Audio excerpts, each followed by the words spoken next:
আজকে অ্যাওয়ার্ড পেয়েছি হচ্ছে আমি শ্যামা কাপের জন্য। লাস্ট ইয়ার আমার সিনেমাটা রিলিজ হয়েছে। আর নিজের কাজের জন্য, নিজের অ্যাক্টিংয়ের জন্য যদি অ্যাওয়ার্ড পাই, এটা খুবই ভালো লাগে। আজকে আমার খুবই ভালো লাগছে। আম এই এই অনুভূতিটা আসলে অন্যরকম। আপনারা সবাই জানবেন যে আমার সিনেমাটা আসলে বেশ কিছু ভুল ডিসিশনের জন্যে সবার দেখার সুযোগটা করে দিতে পারিনি আমরা। এবং হচ্ছে এইটার জন্য অনেক আশা ছিল, এতদিন পরে সিনেমা করেছি সবাই দেখবে। কিন্তু সিনেমাটা এত ভালোভাবে চলেনি।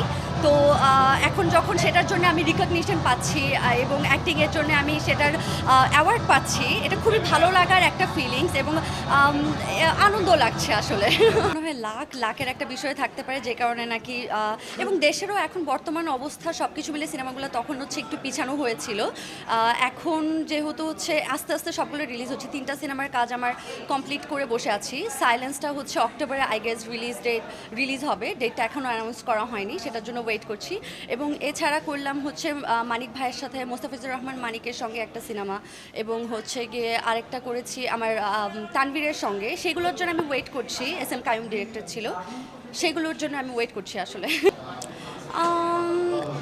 আসলে শুধু তো হচ্ছে বাণিজ্যিক সিনেমা কিংবা আমি হচ্ছে আর্ট ফিল্ম করবো কিংবা কমার্শিয়াল ফিল্ম করবো এভাবে ভাবি না। আমি হচ্ছে কোনটা আমার সাথে অ্যালাইন্ড হচ্ছে, গল্প ঠিক আছে কিনা, আমার ক্যারেক্টারের কতটুকু প্রায়োরিটি, এই সব কিছু আমি একটু বিবেচনা করি। আমি জাস্ট কোনো সিনেমাতে শো পিস হয়ে থাকতে পারি না। আমার ওখানে যদি চ্যালেঞ্জ থাকে, অ্যাক্টিং করার জায়গা থাকে, তাহলেই আমি সিনেমা আসলে চুজ করি। শুধু শো পিস আমি হতে পারি না।